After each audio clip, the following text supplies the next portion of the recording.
guys, I'm Hannah. I'm Robert. And today we're going to teach you how to wedge. We're going to be going over the three main types of wedging. When I first said I was going to be making this video, Robert was like, oh, maybe you can put me in the video and teach me how. So we're going to be doing that. Yeah. Robert and I have both been potters for years, but we mostly work with clay that's already wet, and so we don't have to do wedging a lot unless we're reclaiming. I like some wedging, but not all wedging. I don't like any wedging. That has taken years for me to feel good about doing it, like I was doing it well enough to like, kind of. I don't love it, but it's good. And I just never feel like I know what I'm doing. Hence the asking you to teach me. Yeah. We're going to post this. We're going to try that new YouTube feature where we make a collaborative video. So this is going to be posted on my channel, Arkansas Potter. That's like all my pottery making stuff that I'm making and tutorials. And it's also going to be posted on Rhinodillo Designs, which is our shared channel. You post some of your pottery videos there. I do. And we also post like other random art videos that we're doing. Just kind of whatever's going on. Whatever we're building, making, anything at the time, anything that's pottery focused that is Hannah's is going to be Arkansas Potter. Everything else I just post on Rhinodillo Design. So it's a kind of a hodgepodge of pottery videos, woodworking videos, and other projects around the home. Well, we need to get our clay and we'll jump into it. Oh, but before we do that, we need to talk about stance for protecting your back and protecting your body when you're wedging, because this is kind of a workout. First thing we want to talk about when we're doing wedging is we want to protect our back, protect your shoulders, protect your knees, everything. So one of the key things is to have your table at the right height, which means like right about at like hip level. I love how you're like at hip level and that this table is it's lower. Significantly. But that is better for me. It's probably a little bit low for you. Okay. When I would wedge in my classroom, it was up on a counter up here, and that really hurt my shoulders and my upper back. Yeah. Having it down lower, I can kind of lunge to get my center of gravity down lower. Okay. So I, being taller than you, will need to have like a wider, lower stance than... I actually wouldn't go this way. I'll go one This foot way. in front of the other. Like Yes. a lunge. Like a lunge. Okay. You want to stand in sort of a lunge. That way you balance yourself as you move forward and you can put your whole body into controlling the clay. That way you're not putting all the pressure on your wrist, because the big thing that happens when you're wedging is that it causes stress on your wrist. And we really don't want to use your wrist to do any of the work. Your wrist just happens to be there. When you're wedging, you want your strength to come from your shoulder, not from your elbow. Your elbow is flexible, it's moving, but the strength's coming from your shoulder, and you want to lean forward slightly so that you're not hurting your back. You also want to keep your back straight. So not arched, and you don't want to hunch. I naturally hunch, so I have to work that out. Roll the shoulders back, right? There you go. All right. Also, we're not trying to strain. If you feel like you're putting a lot of intensity into holding up straight, don't overcorrect, I guess is what I'm trying to say. Sure. Also, your wrist. So some people, when they push into clay, have a tendency to let their hands flex like this. When you push on the clay, you want the pressure to be here, but you don't want your hand to tilt back. So you don't want to put the pressure here, because your hand is not strong this way, right? This puts pressure on this joint. So you're not doing like a Kamehameha where you're No. opening your hands out. Here, let's get you more on camera. No Kamehameha. Right. So no Kamehameha. Yeah. You're not flaring out like this. You're just letting this flex in, but Yeah. pushing with So the pressure is here on your hand. That way, that pressure is going into your arm, not into your hand. Okay, straight line from palm to Yeah. shoulder. Yeah. Okay. Now your elbow is going to be flexible in that because it's like a spring. Okay. So not We're not this movement. Not this movement. Okay. It's this. You're like a locomotive. I don't get no respect. Right? Like that. I have no idea what that is. Rodney Dangerfield kind of. Some of the viewers will get it. I doubt the younger ones will. The first thing we want to do is get our clay into a more workable shape. So, and a really good shape for that is sort of a long brick. Long brick. Yep. Oh. Take the gear off. Maybe the ring too. Yeah.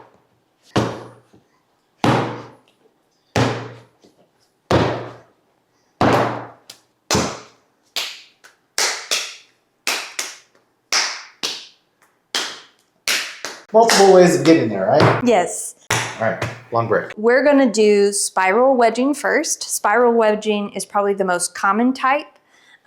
This is the one that most videos on how to wedge show you how to do, and this is the one you wanted to learn. Yes, this is one I do not know. And when I have tried it, it has ended in disaster. So it's called spiral wedging because your clay spirals in on itself. It ends up being kind of shaped like a conch shell. This is a trick that I learned from a video that Florian Gatsby did. It really helped me get better at this type of wedging. Okay. So I think the thing that most people want to accomplish when they're spiral wedging is they want that tail to loop back around and get tied in. And it kind of feels like this continuous circle. I think that's the really cool part. You can do spiral wedging correctly without that happening, but it is really satisfying when you get to the point where that works for you. And visually impressive. Yes. You know, other people around you be like, that person knows how to spiral wedge. Yes. Okay, so we're going to start here, and what we want to do is we want to pick up the end like this, and we're going to put the pressure again with this part of your hand. Both hands? Yep, both hands. Both hands. We're just getting it started. So it's starting to curl, and we're going to do that again. And key thing here is we're not pushing it forward, we're pushing it down into the table. Oh, I'm totally pushing it forward. So down into the table. Yeah. Now it is going to go kind of like forward a little bit, but your goal is not this direction. Okay. Now we're going to switch to putting more pressure with one hand than the other, and it should just be like whatever's comfortable for you. So I'm very close to me. You are not as close to you. You can move it farther away if that feels comfortable. It's just a comfort thing. It's not like a, okay. So if I'm going down, Yep.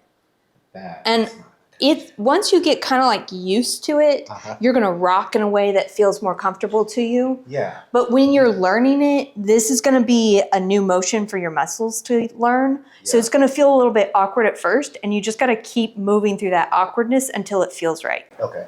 So I just want to go into the wedging that I know, which is this. Yes, and this is ram's head, and we'll talk about that a little bit. Okay. But what we want to do now is I want you to think about which hand do you want to push harder with? And Probably my dominant hand. the other hand is going to rest on sort of a knob that's going to get created on one end. For me, I push more with my right hand, Okay. and my left hand acts as a support. So why don't you do that and see if that feels comfortable? So you're pushing the clay mostly with this hand, and this hand is just kind of helping you lift and press. Now, you're flexing your hand a lot. I want you to flex less. Okay. It's not going to be completely not flexing. So should I be concerned with No. that? Okay. So if it pops out You need that to happen. freely on the other side of my hand, I need that to happen. In fact, instead of working here, I want you to work your hand up here. Oh, like in the middle. Yeah. Okay. So this hand is cupping that sort of spiral shape here, and you're getting real flat, so we don't want to push down that hard. Okay.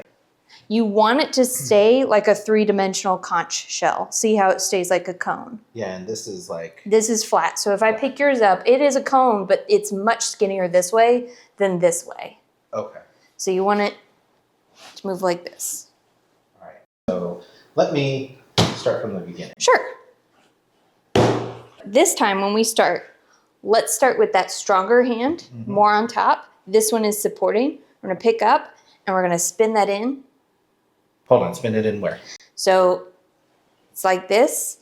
Pick it up, and you kind of turn it in like this. Okay. So it's not I'm directly going this straight. way on the clay. Yes, it's Okay. not straight back towards you. It is a little bit this way. All right. So spin it and just press down. That's it. Do it again. And do it again. And so you can see this twist starting to happen here.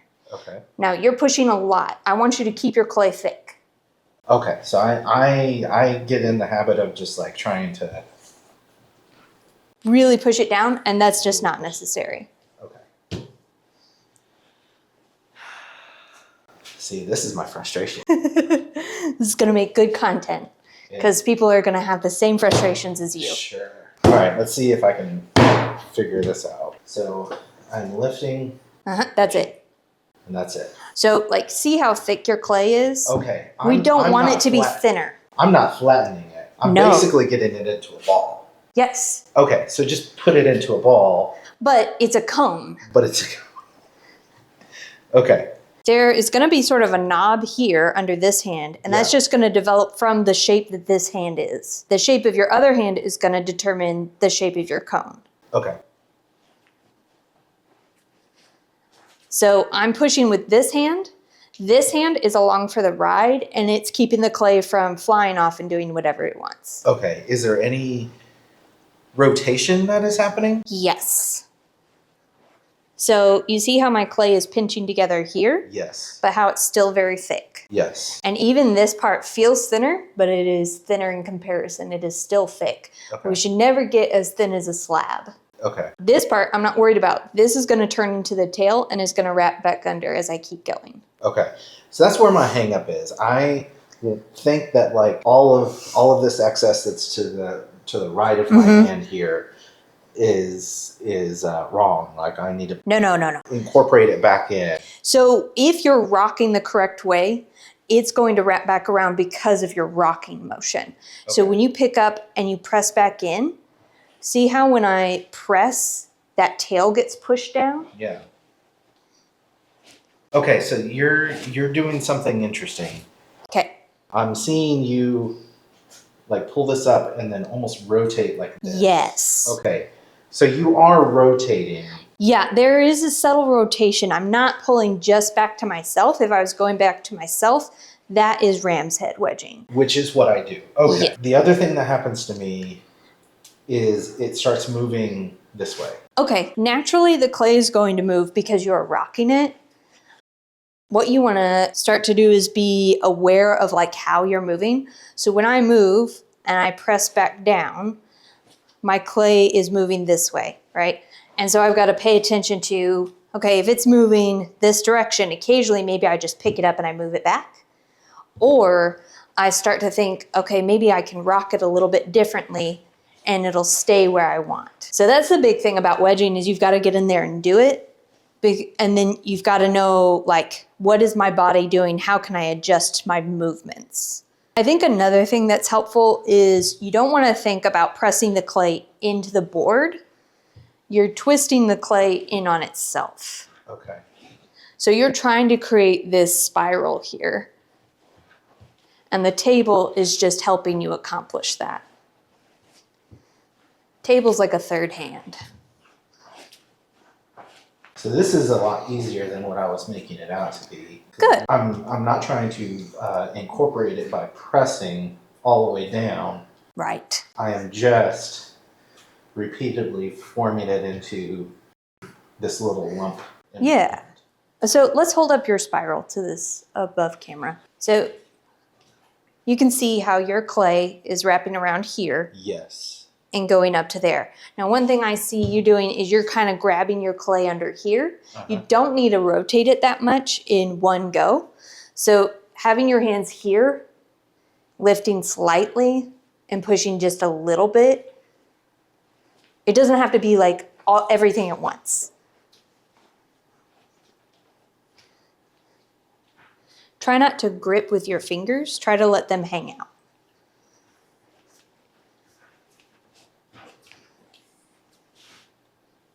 On both hands? These don't grip. Your left hand don't grip. Your right hand, they're there, but they're not doing any of the work. Okay. You're still pushing really hard. I am. Yeah. All right.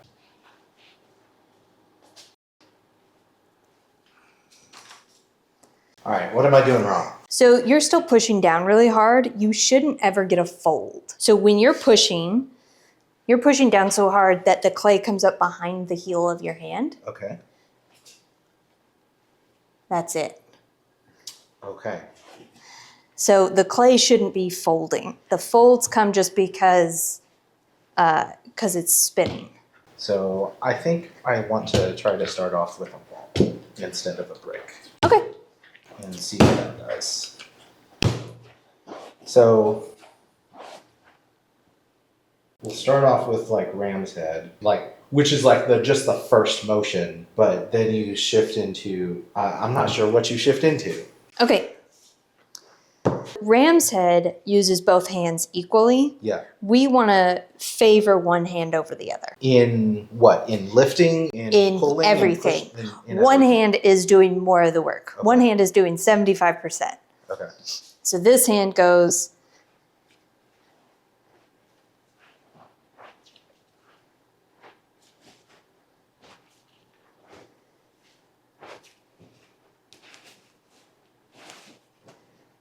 So it's folding, but it's not really folding. It's more wrinkling because it's crushing down. Mm-hmm. This is flat because it's coming out of the end and wrapping around, not because I'm pressing it down. Okay. I'm not putting a lot of pressure with this hand, which allows this part to stay bulbous. Okay. I'm also not pinching here because I don't want to create pleats So here. I do a rotation, so I should be doing that, right? No Kamehameha. No Kamehameha. Yeah, like this hand is over here. This hand is just helping the rock. It's not really putting pressure. It's just preventing it from rocking out of control.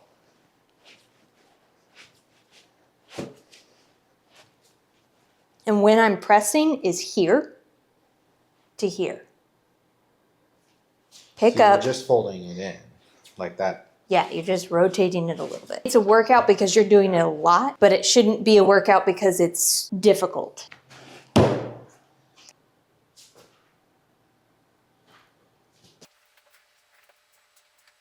Let's see what shape you're getting. So you're pushing a lot just straight on. I have a lot of pressure on the right here, but not hardly any on the inside of my hand.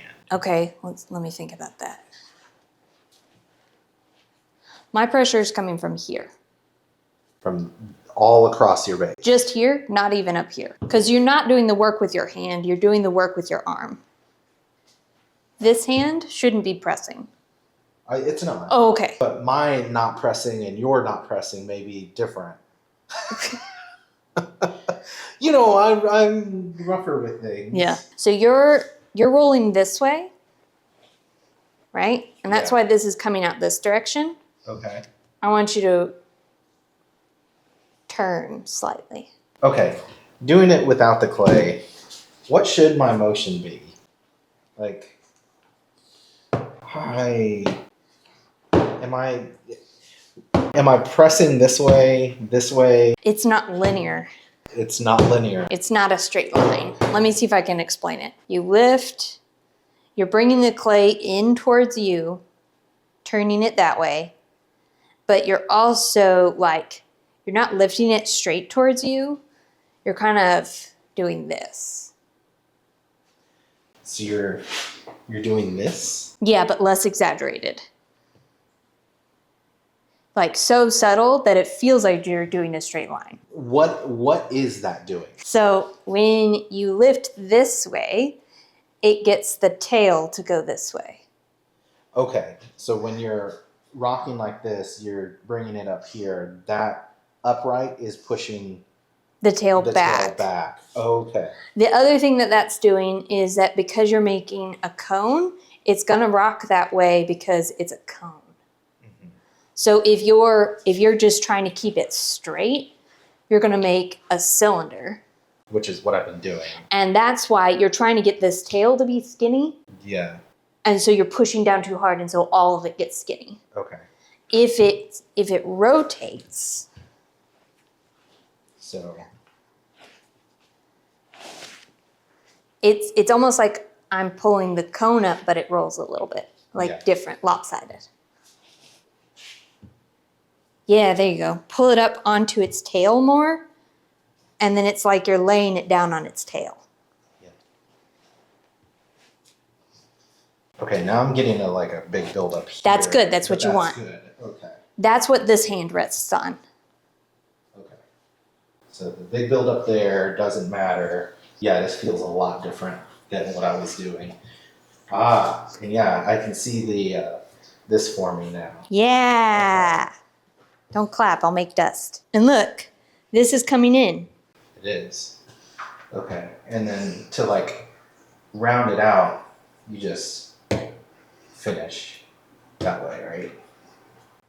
Yeah, you can do that. Let me see if I can summarize what my understanding is here now. Starting off from here, in Ram's Head, you're just doing all mirrored, all symmetrical. Yes. Here, basically I'm creating a wall with this hand. I'm not pushing in, I'm not letting it give, I'm just creating a wall and gathering that clay into that hand as I bring it up. Okay. And then pressing it down. And then in that creates the rotation and making sure that I'm coming up onto whatever the tail is that is there, and then bringing it back down into a lump, but not a flat plane. Right. You're twisting it in, rolling it into itself, rolling it up like you would roll up a ribbon or something. Now that I'm doing that, I can feel that I am pressing with the entire width of the palm. But it took me, I think what was hard for me is understanding that I didn't need to lift with this hand. And because in the symmetrical Ram's Head, you lift with both and you push with both. Yeah. But in this, you're just creating a wall that you're gathering the clay into and then pushing through. Yeah. The thing that is really great about spiral wedging is that it is for any amount of clay, like 1 pound to however much you can manage, like 20 pounds. So when it's really small amount, you can do this type of wedging with just one hand, and that would just be your dominant hand. When you're doing this with a lot of clay, you need that second hand to help you just manage it. And so even though your second hand is following what you're doing, it's not doing any of the heavy lifting or the major work. Yeah. And the real thing that you got to do, I don't know if my face is in frame. The real thing that you got to do with this type of wedging is just do it a lot and make sure that you're doing it with soft clay that's really easy to pinch, but that's not sticky. If your clay is sticky, it needs to dry out a little bit more. That's when people make horseshoes or rainbows to set their clay out to dry for a bit. But if your clay is too dry, wedging is going to hurt your wrists, and it's gonna feel very frustrating and like the clay doesn't do what you want it to do. So having your clay plastic enough is a big factor in feeling successful. So do you wanna do Ram's Head now? Sure, that one I know. We're gonna do Ram's Head the same way starting. For Ram's Head wedging, it is mirrored. So what we're gonna do is we're gonna start here, we're gonna lift, and we're gonna press the clay again into its tail, and we're gonna create that rotation. But again, we're not pushing with the palm of your hand, you're pushing with this part. The big difference here is that part of what we have to do with our hands is control the clay so that we're not going this way. We're going this way because we're keeping the clay from escaping. Okay. What you didn't see is a conversation earlier about this sliding around and you saying that we're not pressing forward, we're pressing down. Makes a whole lot more sense now because I was worried about this sliding around because I do press forward and that should not be happening. Yeah. So I'm going to pick this up, push it down. And again, it doesn't all have to come together at once. It's really important to take little steps with clay and it will get to that pretty point. So what I'm doing here is this part of my hand is keeping the clay from getting away, is kind of wrapping it back in, but I'm not gripping it. Yeah. Okay. It's just kind of like a guide rail, like bumpers when you're bowling. Okay.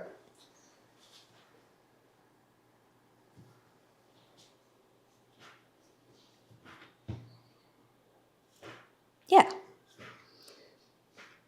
This one though, I do have to pick up the clay and move it, right? Yeah, It will it'll walk. kind of like come towards you, but you can walk it around, yeah.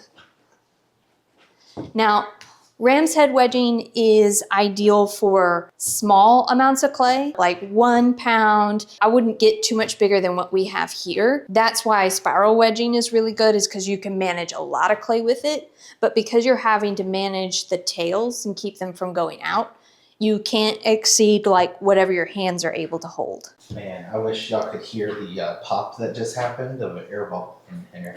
Yeah, the pops are really satisfying. When you're ram's head wedging, those bubbles are going to develop in the tail right here. And when you're spiral wedging, they also develop in the tail when it's curling around and wrapping back under. What I was doing at first, when I first started doing this, was this. Pushing with my shoulders, my upper body wasn't really moving, and I was noticing that tension in my shoulders. Yep. And so now, lunge position, bend at the hip, Yep. bend at the waist, to just like let your body weight fall into it. Yes. Yep. Yeah, this is almost too much clay for me to do ram's head wedging. Bigger guy, you can do more clay. More petite people, probably less clay.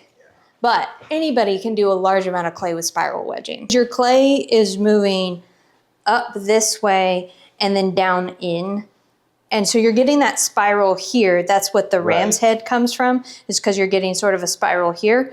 And this kind of looks like a nose to me. But one common mistake that happens is people press too hard, or they press this way. So if you don't control the ends, Your board will move on you. yes, and this starts going out. Yeah. You don't want this to get wider. You want this to maintain control. It's not a longhorn, it's a ram. Yeah, good. The other thing that happens a lot, I'm going to tear off part of this, is that people do this. They smear it out, or they like push it so hard that they get sort of a pancake or a slab. Which just creates more air bubbles. Yes, Because then you have to fold it, and that does the opposite of what you want to do with wedging. So one thing that I will sometimes struggle with is like how to bring it together at the end. Like once I feel done with any wedging, it's like, okay, how do I go from this to a ball ready to be thrown without folding it in on itself and creating more problems as far as air bubbles go? With ram's head, the way you want to do that is that you're going to roll it, but you're not going to put as much pressure down. Yeah. So you're going to roll. Just rolling it into a ball here. Uh-huh.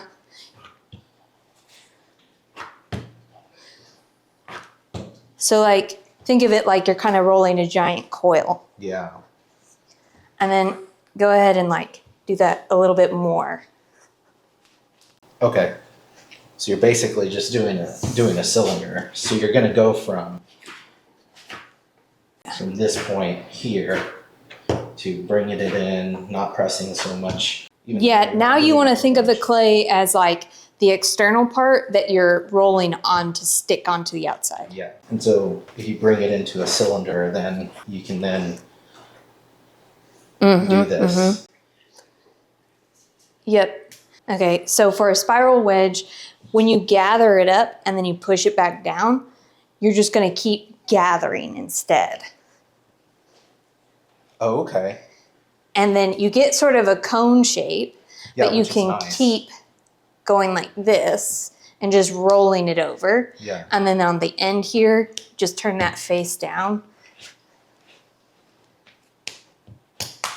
And you can just kind of like pat it into more of the shape you want. Yeah, and then if you're throwing this straight on the wheel, you're not cutting it up into smaller balls or anything. This side would go straight on the wheel. Practically centered already. And we're back because apparently I don't know how to press the record button. So it's another day and we're gonna redo the cut wedging session, and Robert is gonna pretend to ask all the same questions. New day, new angle. All right, we're doing cut wedging today. Yep. So we are gonna cut the clay in half because it's cut wedging. You need your own wire. Yeah, I Where's need my your own wire? thing. All right. Cut it in half.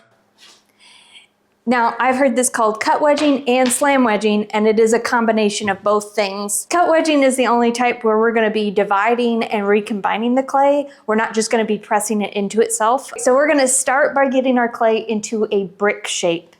So it's going to be a little bit loud. Do I need to be doing this? Yes. Oh, okay, cool. Sorry.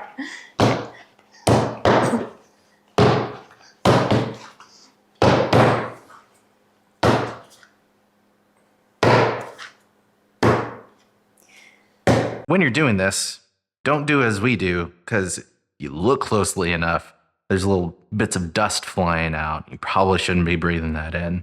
Do you want me to wipe this table off? Yeah. Okay. Safety first. Don't breathe in clay dust. It has silica. She has a whole video on silica. You should go watch it after this one because it'll explain why this is so important. So if your surface is like really dry and bouncy, like some sort of fabric or something like that, you want to make sure it's clean. You want to make sure you're not creating excess dust in the air that you're having to breathe in order just to exist in the space. There we go. That'll be safer. A good way to get a brick shape, you don't want to be hitting it on the ends, your left and right side. You just want to hit it on the four sides that rotate over each other in one direction. So not what I was doing Correct. earlier. All right. That's I've always done it that way. I like a nice square thing, but I guess I have to get over myself with that. Square enough? Yep. Once you have your brick, you're going to pick it up on its end. You're going to take your wire tool and you're going to cut it in half. Like that? Yep. And then we're going to take one end and set it down on its side. And then take the other end and stack it on top. Okay. So you want it to layer the same way? Yes. So with the cut sides, I like to have them facing opposite ways that will be going into my hands. That helps me track my layers. It's not necessary. Your cuts can face any horizontal direction. They could face the same way. But you do want your layers to all end up in the same direction on top of each other. So then next time when we cut and we stack, you're going to have two layers already and you're going to want to stack them the same direction like pancakes. So whenever I'm going about this, I don't need to change this. No. Like I should not turn. You should not turn. Okay. Your left and right side should stay where they are and you're just going to rotate one direction. It's going to make it a lot easier to track your layers. Okay.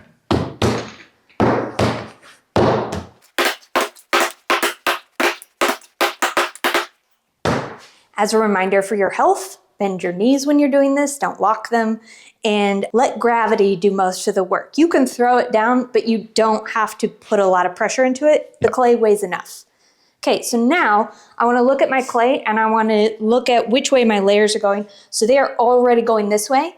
If your clay is this way, your clays are going vertical. Go ahead and turn it on its side, and then we're going to lift it up this direction. So this cut needs to be Yep, like that way. this? Okay. And lift it up this direction. And then we're going to cut it in half. So the line of the cut is always going to face me. Yes. All right. Sure. Yeah. Okay, so then we're going to lay down one of these layers so that the line is now this way. It's a plane this way. Yep. We're going to stack this layer on top of it like pancakes, like a double-decker sandwich. So all those layers are going the same direction. Awesome. Okay? And then we're going to get it back into a brick.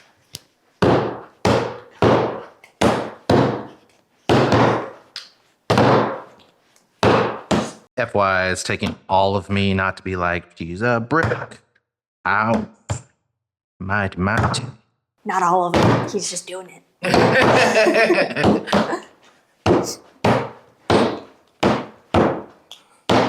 Okay, we're going to do that again. And that's it.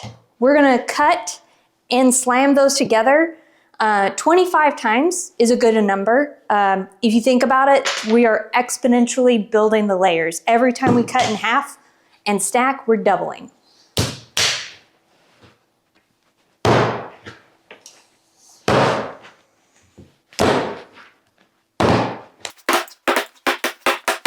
Okay, some different things to keep in mind. Cut wedging is really great. If your clay is a little dry, you can add water to it between the layers. So our clay is super wet, but I'm gonna demo this anyway. So I'll just keep a spray bottle, or you could have a wet sponge, and you just put a little water right there, and then you pick up this layer and stack it on top of that water, and just that little bit of water will help it become more plastic. And what if you're working with clay that's too wet? If you're working with clay that's too wet, you should put it into little rainbows like I have going on back here. Some people call these horseshoes. So that gives more surface area and allows the clay to dry a little bit quicker, and then you can wedge it from there. If your clay is sticky, I'm getting a little bit of clay buildup on my hands. If you're getting a lot, if your clay is sticking to your hands more than it's sticking to itself, take a break from wedging, let that clay rest for a bit. But can you speed along that drying out process by integrating drier clay? Or is yeah. If you have some clay that's like closer to leather hard and you have some clay that's a little too wet, you can cut wedge them together, like start with 2 layers and then just keep cutting and slamming it back together. That's a really good way to get back to like a balanced amount of water. Okay. But it's also good then to let that clay rest. It's kind of weird, but it'll homogenize more if you put it in a bag and let it sit overnight.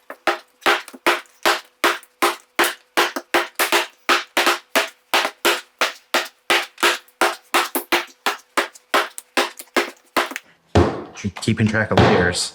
Yes.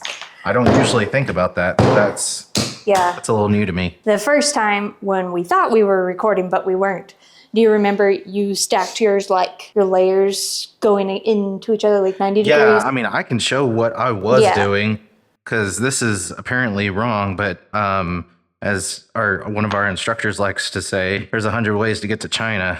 So if it works for you, it works. But I would just cut it in half and just slam it down a couple of times. And this was my process. I would face the cut face the same direction, but I wasn't paying attention to where my layers were, what direction they were going or anything like that. Because all that I was focused on was getting the air bubbles out. Yeah. Not necessarily getting all the clay aligned, the molecules aligned. So this method might feel like you're going to introduce air bubbles because you're cutting and then you're putting the clay back together. I think the reason this doesn't happen is because the clay is open on all sides, so there's not like a pocket for the air to get caught in.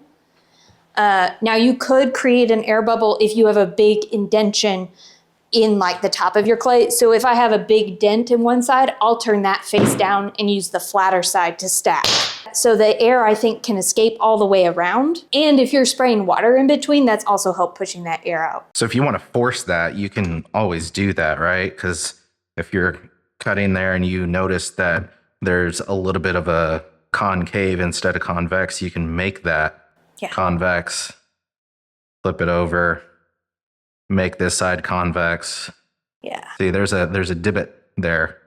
So I want to either change sides or make sure that that is a curve and then slam those 2 curves together. Yes. Perfect. This is also really nice if you're working at a wedging table with a wire. My table doesn't have a wire yet because you can just slide over, cut, and then slam, and you don't have to introduce like a loose wire. It's a lot more rhythmic. Or if you don't have the luxury of a wedging table, you can always like have a little hook or headphone hanger or something off the side of your table and just hang your hook there. What I do, and I will pinch between my thigh and whatever surface I'm working at and let this loose end hang. And so if I need to cut something, I just place it down on it and lift up and it will make that cut. Yeah. And that lets me do cuts one-handed. I think the last thing we're going to talk about is one of the cool things that Robert learned from another video. So I learned how to cut wedge from a video on how to wedge like 25 pounds at a time, so that if you're throwing really large pots on a wheel, you're able to wedge all your clay together, and how to combine anyway. But Robert watched a video where they talked about how to recover clay that you're throwing with, like a pot that fails, and be able to throw with it again. Immediate. Oh, yeah. Okay. So say you're working with a small bit of clay. I mean, it really just depends on what you yourself can handle. I'm just going to go with a small bit of clay here. And if I just peeled this off the wheel after throwing with it and it was a failed pot or whatnot, and I mashed it all back together, it's going to be really wet. And so what you can do is, say you have your workable clay and your really wet clay, or maybe this is some much drier clay that you have setting aside. You can divide that clay in half, and then you have a wet and a dry, and you slam that together, and you can do this in the air. And the half that you're breaking, you're doing a twist. The half that you're breaking, you face that up and then slam them together sideways. And then you do a turn and you do that again, just over and over until it feels right. That will also get most of the air out, but you probably would want to do a quick little wedge unless you're pretty confident at coning up and down and getting air out as you throw. The other thing that does is, because when you're throwing, you build up slip on the surface of your clay, it distributes the slip throughout the clay rather than it just being kind of wadded up. It gets more evenly distributed. Yeah, and that slip being distributed is important because slip is slippery. Yeah. Otherwise, your pot will just slip right apart. Yeah. All right, guys. Thank you for joining us today. Yeah. I hope you learned something good. I hope we answered any questions you might have. And until next time, safe wedging. Go check out the silicosis video. Studio safety. Yeah, it's really important. If you're ever working with clay, you need to make sure your lungs are healthy. All right. See you next time. Bye. All right.